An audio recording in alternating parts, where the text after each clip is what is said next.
लोगोफोर नोंथांमोनखौ आंनि बुरमल एमआरवाइ इउटिउब चेनेलाव गिबियाव बरायग्रोनाय जाबाय। आं दिनै थांनो नागिरदों माने माबायाव नैबेयाव केपिएन fresh lowest price of on groceries everyday माने दा गोदानै जोंनि खाथियावनो माने करमांला फास्ट ब्लकआव दखान अपेनिं खालामदों। बे अपेनिं खालामनायाव दाख्लै इनभाइट खालामफैदोंमोन नालाय दिनै थांनो नागिरदों आङो दाम खम मोनो खोमा होननानै आरो एसे खाथियाव दाम बारा जाजोब्बाय नालाय थांनोसै लोगोफोर दा नायलांबाय थादों मा लाबोनाय जायो मा लाबोनाय जाया एबा नुबाय थागोन दे नायलांबाय। लोगोफोर नायदो सिङाव बिदि आरोना गोदान माने दिनैसो अपेनिं खालामजेननायमोन। बेयाव आं लाबाय सानफ्लावार अइल भिम साबोन सार्फ लाबाय आरोना लोगोफोर दा फिथाइ सामथाइखौथ' मा लाना दंखायो बिराद जाबाय थाबाय आरोना फिथाइ सामथाइखौ फ्रेस गोजा गासिबो जेसेबां दङ माने दिनैसो खुलिदों नालाय गासिखौबो फ्रेसआनो लाबोदों। बेयाव फुरनाफोरखौ होआखै। लाइटफोरा बिराद मोदानदों आरोना माबोरै लाइटफ्रा फ्लिम फ्लाम आं मबाइलाव मोदानो मा खालामनांगोन आं साननानै मोनाखै। आं बारा इसेबां माथा माराखै आरोना लाइटखौ जेब्ला जायो अब्लाल' माने सानो ओमफ्राय जायाबानो बावगारफिनो। लोगोफोर नायलांबाय थादों आरोना बिराद माने मोजां दाम खमावनो होदों आरोना मैगं थाइगंफोरखौबो गासिखौबो डिसकाउन्ट होदों। बेखायनो आंबो बेरायनो फैदोंमोन मोजाङानो मोनबाय जेनेबा लानानै उनाव बिराद दाम बारा जाबाय मैगं थाइगं गासिबो बेसेनफोरा बेयाव बारा जागोन बारा जानायालाय दिनै फार्स्ट दे नालाय फ्रि लाबाय बांद्राय गिदिर नङा लासाबबाय आरो जासाबबाय खाथियावनो मेरला दंनायालाय जोंनाव बेफोरबायदिया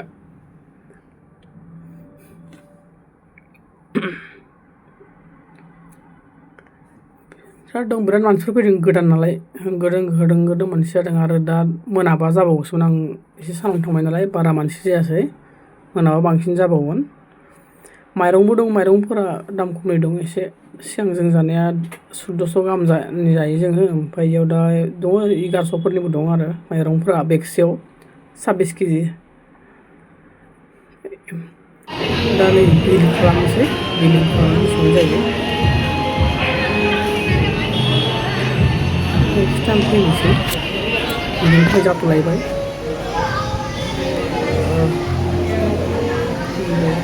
सफैबाय लोगोफोर सफैबाय मा लाबखो नोंथांमोननो देखायनोसै आं दा मा लाबोदों लोगोफोर माबा बिला आरोना बिला खैस'नि जाखो बिला टटेल 627 जादोंमोन। 627आव आङो माने दिनै गोदान नालाय अफार 100 माने 500नि माल बुस्थु बायबाथाय नोङो माबा 100 रुपिस डिसकाउन्ट होयो आरो दिनाव गासिबो अफारजों लोगोसे आरो 100 रुपिस डिसकाउन्ट जाबावदों ना 527 जादों आरोना बेखिनियाव बेसेबां बुरजा इयाव दा बेलेगाव लाबा 1000 थाखा जागौमोन खोमा। नै मेंग' थाइनै लाना फैदों 65 रुपिस केजियाव बेखौनो सिगां 120 गाहाम फानोमोन आरो केजियाव 120 ओमफ्राय नै सानायाथ' जेनेबा माबा बाय वान गेट वान फ्रि मोनसेयाव 40 रुपिस आरो पाकेटसेयाव ओमफ्राय आंथ' बिराद जानो मोजां मोनो नालाय हारसिं जाबाथाय दौसिफोरावबो जायो आङो माबा मोननैजों 40 रुपिसल' आरो ना नामा मोनसेयावनो लायो बाय वान गेट वान बिदिनो अफारनि थाखाय। बेनिफ्राय बेखौबो लाबाय आं मोनसे जानो थाखाय बेबो 35 रुपिस नामामोन। ओमफ्राय नैखौबो चिकेन मसाला लाबाय। ओमफ्राय सानफ्लावार अइल बेयो जोंना 180 मोन आरो ना 180खौ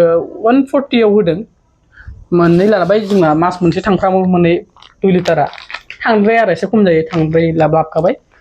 140 मोनसेयाव। नै सार्फ एक्सेल लाबाय हाफ केजियाव लाबाय। ओमफ्राय नै बेसे इयो माबा जामा आरो ना मा होनो ब्लेक गोसोम जामा मा होनो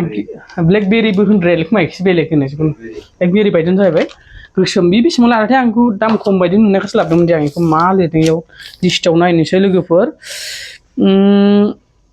आशीर्वाद चार्ली येल्लो मैंग'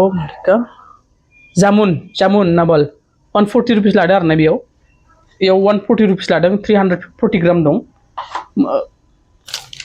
ओमफ्राय फुलकबि थुबसेयाव मालाबा 15 थाखाल' लोगोफोर ना बेलेगाव 30 थाखा गाहाम 20 थाखा 30 थाखा गाहाम लाबाय दंमोन दायाव 15 थाखा होदों अफाराव ओंखायनो लाना फैबाय आङो। संख्रि 1 केजि 22 टाकानि 22 रुपिस ओमफ्राय मा दंबायो नै साबोन थरसे साबोना बेसे लादों फैयो भीम सप आरोना बेसे लादों बेयाव भीमा माबा लादों 46 रुपिस आरोना लोगोफोर मेंग' मालिका लोगोफोर नोंथांमोनाथ' नुखाबाय दा माबायदि दिनैनि बाजारा बिसिनो आरोना लोगोफोर जेबो गैया लाल साहासो एकदम इमारजेन्सि आरोना बोथोर थान्दा नालाय बांद्राय गरम नङा बेखायनो माने जुसखौबो लाबस्लाबासो हाखु दाखु शपिं खालामनानै फैबाय हारसिंनो लोगोफोर हारसिंसो खालामनो शपिंखौबो माइरंबो लाबोनांगौ माइरंखौ साननै सिगां लाबोनो गाबोन दाहायफोर लायनो हागोन नैजों जानोसै खाथा बिस्कुटआ बेलेग साइ आरोना फिसा फिसानि दे होमबा टमेट' संलायनोसै लोगोफोर मा जागोन मा जाया संलायनोसै बेखौनो बयल खालाम दावदै बयल खालामनायाव एसे गुब्रुबाय एसेया क्रेक दंमोन आं नायस्लाबासै मोजाङै खोनाबाय जाबायना थाइजौ लेमलायनोसै लोगोफोर नै मा मानसिफ्रा अबेबा आसामाव आमथिसुवा ना मा सुवानि थाइजौ खान्थाल जाबाय दं जोंबो थाइजौ लेमनोसै नै थाइजौथ' जाबाय दङ बिराद गोबाव जाबाय मार्चनिफ्रायनो थाइजौ गोमोन खान्थाल गोमोन जालागासिनो जोंना बे बेंगलराव हिसाब गैया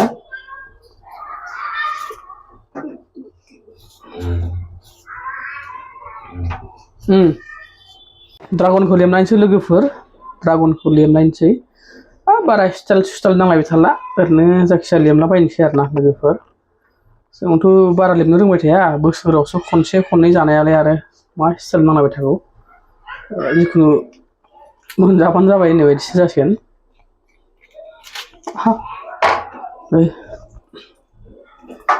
बिदि नै लोगोफोर वाव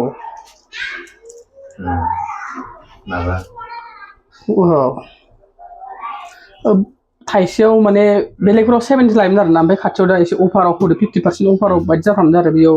50 रुपिसाव मोननाय जादों लोगोफोर माबा 70-80 लायो बेलेगाव थाइसेयावनो लोगोफोर सोर सोर जानो लुगैदों सोर सोर मोनजाबाय खोन्थाहरदो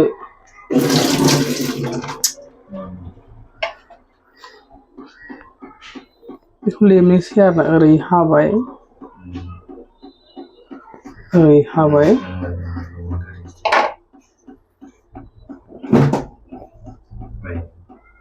सिङाव नै मोनसे पिंक कालारनि थायो बेयो गुबुन वाइट कालार आरोना ड्रागनाबो मोननै कालारनि जायो सिङाव मोनसे पिंक कालारनि मोनसेया वाइट कालारनि दा मेंग' बेखौ हालायनोसैलाय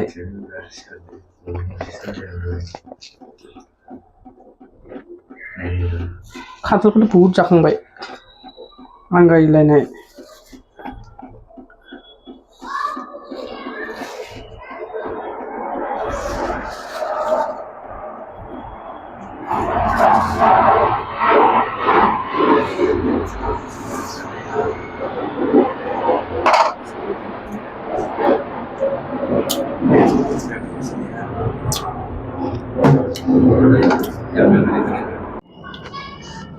लोगोफोर दानाबा जानोसै ड्रागन फ्रुइटखौ आरोना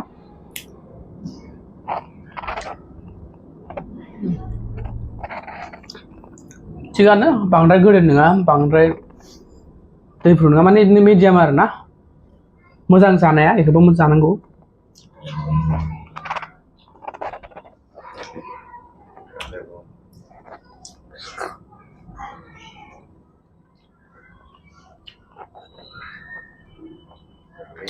गोथावानो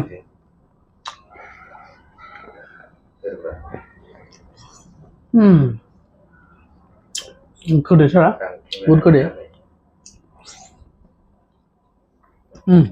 जाबाय दे बयल खालाम दावदै बयल खालामनायाव एसे गुब्रुबाय एसेया क्रेक दंमोन आं नायस्लाबासै मोजाङै टमेट' संलायनोसै लोगोफोर मा जागोन मा जाया संलायनोसै बेखौनो मोनबाय दा बिलाइ होनोसै टमेट'